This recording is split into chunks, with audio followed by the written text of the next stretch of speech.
Ahora sí. Estoy en comunicación vía Zoom con la ex congresista de la República del Perú, la doctora Rosa Bartra. Rosa, ¿qué nos puedes comentar de esta resolución que tomó el presidente Martín Vizcarra de llamar a un referéndum junto a las elecciones generales que se disputarán el año próximo? Bueno, muchas gracias primero por la oportunidad. Ha pasado buen tiempo desde la última vez que conversamos y quisiera robarte un minuto antes de responder tu pregunta para saludar a los maestros peruanos. Hoy en el Perú se celebra el Día del Maestro. Yo soy maestra, soy hija de maestros, hermana de maestros y entiendo que la educación es la herramienta fundamental para hacer libres a los pueblos. Así que hoy un merecido homenaje a todos los maestros peruanos en estas condiciones que nos han surgido como desafíos producto de la pandemia. Hacemos nuestro mayor esfuerzo por enseñar de la mejor manera, pero sobre todo, insisto, enseñando en que la libertad es el bien más preciado que tiene todo ser humano. Feliz día, maestro peruano.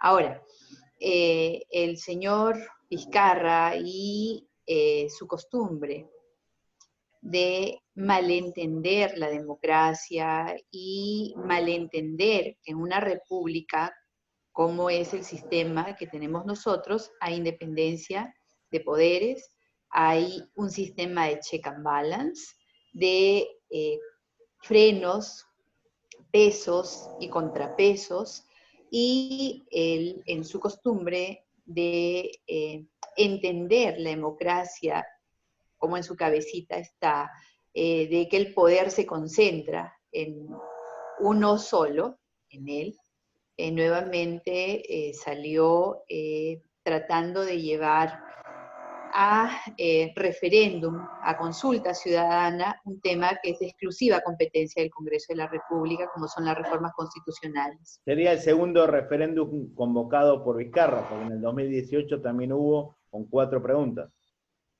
Este es un nuevo referéndum convocado por Vizcarra, bueno, y un intento de referéndum, porque en realidad él no puede convocar a referéndum. Tendría que ser el Congreso el que le pida que convoque a un referéndum. Y el Congreso, como todos en el Perú, creo que este momento es un momento muy delicado para el Perú. Está pasando por la peor crisis económica que ha tenido en los últimos 100 años, o quizás la más grave de su historia, con caídas del Producto Bruto Interno sin precedentes, la peor de Latinoamérica. Estamos en el 5º lugar en el mundo en número de infectados y tenemos un número tan alto, que ni siquiera se puede estimar con precisión, pero son decenas de miles de fallecidos por el coronavirus. Así que creo que este es el momento más impertinente para desenfocar los esfuerzos de lo que tendría que ser la recuperación de la economía, la recuperación del empleo, la recuperación de la salud de nuestros hermanos que en este momento mueren y mueren, y cuando ni siquiera terminamos de llorar a nuestros muertos, de curar a nuestros enfermos, entrar nuevamente en esta vorágine populista, sin razón alguna, que nos haga pensar que se está pensando en el futuro de nuestra patria, El tiene que año movernos a la pasado Vizcarra reflexión. mostró un enfrentamiento con el Congreso que tú integrabas, y lo cerró. Ahora también está demostrando un enfrentamiento con este Congreso que fue elegido en enero de este año. ¿Tú piensas que Vizcarra tiene un problema especial con el Poder Legislativo? Tengo un buen tiempo de silencio. Esta, de hecho, es una de las primeras entrevistas que doy después de que culminó mi función como parlamentaria en la Muchas comisión gracias, Rosa. permanente. Y mi posición siempre ha sido la misma y ha sido coherente. Creo que el señor Vizcarra tiene un problema con la popularidad y con las encuestas. Y él va a hacer cualquier cosa y va a encontrar cualquier enemigo con tal de ser el gran salvador y el artífice de una supuesta lucha contra la corrupción Antes los y enemigos de eran los los intereses del pueblo. expresidentes, pero la mayoría están detenidos. O Alan Por García, supuesto, que se suicidó. O sea, tú dices que antes él tiene Rosa que crear Bartra era la gran permanentemente un culpable de enemigo. todo, por ejemplo. Efectivamente, creo que el señor Vizcarra tiene que dedicarse a gobernar, tiene que dedicarse a resolver los problemas de nuestra patria, debería despojarse de esa facilidad que tiene él para trasladar responsabilidades desde los expresidentes, desde hace 100 años hasta el último Congreso, o cualquier circunstancia que le pueda generar popularidad, de pronto él lo convierte en un gran enemigo y él en El Salvador. Creo que el señor Vizcarra debería gobernar, no está gobernando y en este momento hay una crisis de institucionalidad, hay una crisis que puede estar abriéndose a consecuencias sin precedentes. Exigimos, por lo tanto, madurez, responsabilidad y el respeto a la Constitución. Esa Constitución que ha sido y que es tan vapuleada ahora, pero que sin embargo quienes ostentan poder juraron respetarla. En este sentido, ¿qué es lo mejor que consideras que puede hacer el presidente Vizcarra? ¿Llamar a un gobierno de unidad nacional y convocar a diferentes partidos y formar un nuevo gabinete, o continuar con el mismo? Porque es una costumbre peruana en los últimos años que para el mes patrio, que es el mes de julio, se conciban cambios en el gabinete. En este caso, ¿tú qué cambios le recomendarías hacer al presidente Vizcarra? Creo que el señor Vizcarra tiene que hacer una evaluación del desempeño de sus ministros. Hemos tenido, insisto, una caída económica sin precedentes en la historia.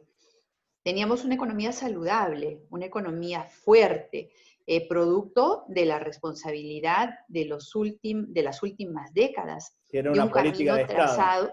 más que de gobierno, tener una economía Así es, sostenida. así es, una economía saludable forjada en el esfuerzo de los peruanos, o gracias al esfuerzo de los peruanos. Teníamos problemas que los conocía. Él ha sido gobernador regional, él postuló a ser gobierno, ha sido gobierno desde julio del 2016, y creo que en este Ministro y momento debería embajador, evaluar vicepresidente. la función de sus ministros. Debería evaluar cuál ha sido el desempeño que ha tenido él al frente de su gabinete en la solución de la pandemia y por qué tenemos nosotros ahora récords mundiales de fallecimientos, de infectados, habiendo tenido la cuarentena más estricta del mundo. Y una cuarentena que se ha estudiado, fue respetada, pero los resultados están a la Y vista. aparte, hoy en Un día el país... Perú se toma como un ejemplo no seguir. Por ejemplo, lo que pasa en los mercados, que es un foco de contagio. La cuarentena que él dispuso en la quincena de marzo era precisamente para poder fortalecer nuestro sistema de salud, para comprar pruebas, para comprar medicamentos, para contratar personal. ¿Qué se hizo? ¿Qué se hizo? Se compraron pruebas rápidas que ya mundialmente se ha demostrado que eran pruebas que no servían y que se le advirtió en su momento. Se compraron medicamentos, hasta el día de hoy tenemos desabastecimiento de medicamentos, cuando es un problema que si se atiende tempranamente, es un problema que fácilmente puede ser resuelto. Y no No, solo de se ha dejado... desabastecimiento, sino aumentos considerables. Lamentablemente en la industria farmacéutica se está aprovechando de los peruanos, cuando en Perú no hay una inflación y tampoco hay una disparidad con el dólar. ¿Por qué este aumento de la industria farmacéutica?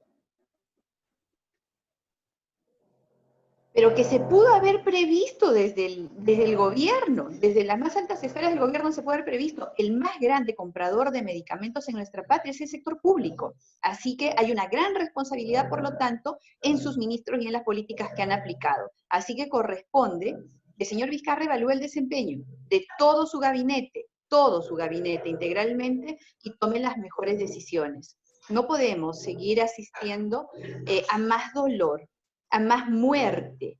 No podemos seguir asistiendo a más gente que muere en las puertas de los hospitales. ¿Por qué el Congreso peruano le dio la confianza al gabinete de Ceballos? Quizás por temor a censurarlo y luego que puedan ser disueltos como le pasó a ustedes. El Congreso existe para ejercer una de las funciones más importantes, sobre todo cuando tienes países endémicamente corroídos por la corrupción, y es la de fiscalización. Cuando se abdica del rol fundamental que tiene el Congreso de fiscalizar el poder y de asegurarse que no se roben la plata, que no compren mal, las pruebas, que no dejen en desabastecimiento a los hospitales. Que no haya Cuando el Congreso no sobreprecio. cumple con el rol de fiscalizar, entonces está abdicando del poder que el pueblo le ha dado, y hay que ejercerlo con responsabilidad. Creo que no se ha entendido completamente cuál es el rol de un congresista y cómo deben ejercerlo. Se requiere conocimiento, se requiere prudencia, pero también se requiere mucha valentía para poder hacer sentir la defensa de los intereses del pueblo. Así que yo creo que hay una gran responsabilidad por parte del Congreso, este Congreso, de ejercer conforme la Constitución lo establece. Insisto, antes a nosotros se nos acusó de todo. Ahora va a empezar a develarse finalmente cuál fue la verdad, porque la verdad siempre sale a la luz y creo que está Incluso hubo empezando a conocerse y acusaciones se irá a tu develando persona completamente en los siguientes diciendo que días. le quitaste el derecho a voto a los peruanos en el exterior. ¿Puedes explicar cómo surgen estas acusaciones que te hacen parte de los miembros de las colectividades peruanas?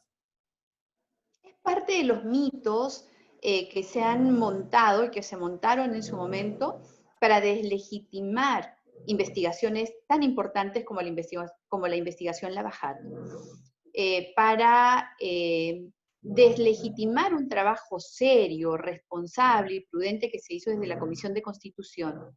Es mentira que se haya quitado el voto de los peruanos en el extranjero. Es más, la ley fue promulgada por el presidente, el señor Vizcarra. La ley fue aprobada por todo el Pleno del Congreso de la República. Lo que pasa es que quedaron capítulos pendientes, y uno de esos capítulos pendientes era precisamente la discusión de del congresista representante de los peruanos en el exterior, del escaño correspondiente a los peruanos en el exterior, que es lo que finalmente se ha hecho ahora. De ninguna manera se hizo ninguna modificación que restringiera ese derecho al voto. Nunca se hizo eso. La última pregunta. Sí. ¿Qué opinas de esta posibilidad que tienen los peruanos en el exterior de tener dos congresistas?